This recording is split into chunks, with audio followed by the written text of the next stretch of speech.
গাঁঠি কচু এইভাবে রান্না করলে এক থালা ভাত নিমেষে শেষ হয়ে যাবে। আর কচু খেতে যারা একদমই পছন্দ করে না তারাও চেটে পুটে খেয়ে নেবে। তাহলে চলুন রেসিপিটা দেখে নেওয়া যাক। নমস্কার বন্ধুরা, রূপাস কিচেনে সবাইকে স্বাগতম। শুরু থেকে শেষ পর্যন্ত দেখার জন্য আপনাদের কাছে অনুরোধ রইল। এখানে আমি 500-র মতো গাঁঠি কচু নিয়েছি। কচুগুলোকে আগেই ভালো করে ধুয়ে নিয়েছিলাম। কচুর খোসা ছাড়িয়ে নিয়ে 4 টুকরো করে কেটে নেব। আপনারা চাইলে 2 টুকরো করেও কেটে নিতে পারেন।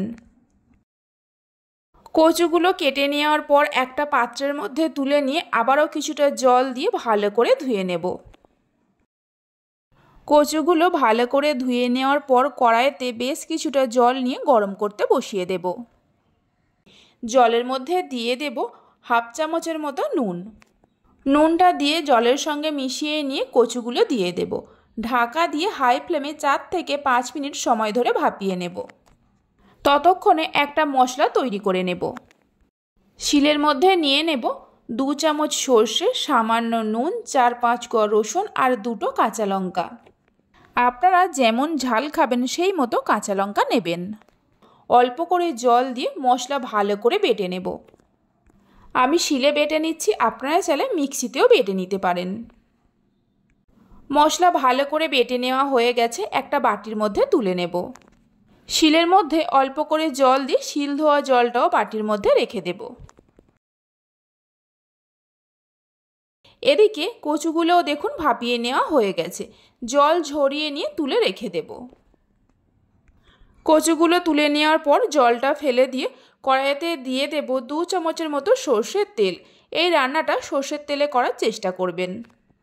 তেলের মধ্যে দিয়ে দেব কেটে রাখা আলু। একটা বড় সাইজের আলুকে এইরকম লম্বা লম্বা করে আগেই কেটে রেখে দিয়েছিলাম। আলুর মধ্যে অল্প করে নুন আর হলুদ দিয়ে হাই ফ্লেমে লালচে করে আলু ভেজে নেব।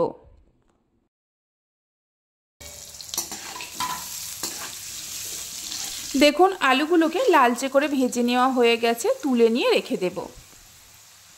আলুগুলো তুলে নেওয়ার পর এই তেলের মধ্যে কিছু চিংড়ি মাছ দিয়ে ভেজে নেব। চিংড়ি মাছের খোসা ছাড়িয়ে নিয়ে ভালো করে ধুয়ে আগেই রেখে দিয়েছিলাম।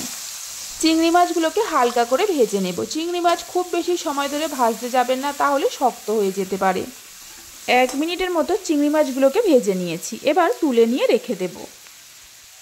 এই তেলের মধ্যে ভাপিয়ে রাখা কচুগুলো দিয়ে হাই ফ্লেমে মিনিট 2-3 সময় ধরে ভেজে নেব।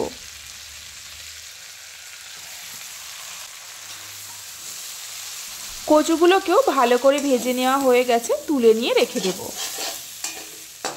কচুগুলো তুলে নেওয়ার পর কড়াইয়ের মধ্যে দিয়ে দেব বড় চামচের 1 চামচ সর্ষের তেল।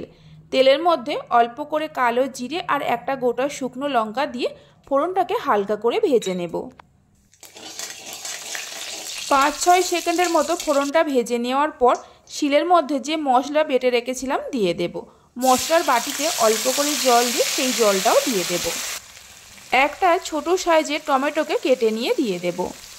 1/2 চামচের মতো জিরে গুঁড়ো দিয়ে দেব। অল্প করে হলুদের গুঁড়ো দিয়ে দেব। মিডিয়াম ফ্লেমে মশলা ভালো করে কষিয়ে নেব। সুন্দর কালারের জন্য অল্প করে কাশ্মীরি লঙ্কার গুঁড়ো দিয়ে দেব, তবে কাশ্মীরি লঙ্কার গুঁড়োটা চাইলে নাও দিতে পারেন। 4 থেকে 5 মিনিট সময় ধরে মশলা ভালো করে কষিয়ে নিয়েছিলাম। দেখুন মশলা খুব ভালোভাবে কষিয়ে নেওয়া হয়ে গেছে। এই সময় ভেজে রাখা আলু আর কচু দিয়ে দেব। স্বাদ মতো নুন দিয়ে দেব। এবার মশলার সঙ্গে আলু আর কচুকে খুব ভালো করে মিশিয়ে নেব। সব কিছুকে ভালো করে মিশিয়ে নেওয়ার পর ভেজে রাখা চিংড়ি মাছ দিয়ে দেব আর পরিমাণ মতো জল দিয়ে দেব। এইভাবে একবার গাঁঠি কচু রান্না করে দেখতে পারেন। গরম ভাতের সঙ্গে খেতে দুর্দান্ত লাগে। বাড়িতে বানালে খেয়ে কেমন লাগলো অবশ্যই আমাকে কমেন্ট করে জানাবেন। জলটা দেওয়ার পর মিশিয়ে নিয়ে যখনই ফুটতে শুরু করবে ফ্লেমটা লো টু মিডিয়ামে করে ঢাকা দিয়ে কিছুক্ষণ রান্না করে নেব। 6-7 মিনিটের মতো রান্না করে নিয়েছিলাম। দেখুন আলু আর কচু খুব ভালোভাবে সেদ্ধ হয়ে গেছে। আমি এরকমই ঝোল রাখবো, এর থেকে আর বেশি ঘন করব না। আপনারা যদি এর থেকে আর একটু বেশি ঘন করতে চান তাহলে আরও মিনিট 2-3 রান্না করে নেবেন। সবশেষে দিয়ে দেব 2টো চেরা কাঁচা লঙ্কা আর 1 চামচ সর্ষের তেল। সর্ষের তেল আর কাঁচা লঙ্কাটা দেওয়ার পর মিশিয়ে নিয়ে গ্যাসের ফ্লেমটা বন্ধ করে দিয়ে ঢাকা দিয়ে 5 মিনিটের জন্য রেখে দেব। রেসিপি ভালো লেগে থাকলে লাইক, শেয়ার ও সাবস্ক্রাইব করে পাশে থাকবেন। দারুণ স্বাদের গাঁঠি কচুর রেসিপি আমাদের তৈরি হয়ে গেছে। দেখুন কত সুন্দর হয়েছে, আর খেতে তো ভীষণই ভালো হয়। তাহলে চলুন ভিডিওটা আমি এখানেই শেষ করছি। আপনারা সবাই ভালো থাকবেন, সুস্থ থাকবেন। ধন্যবাদ।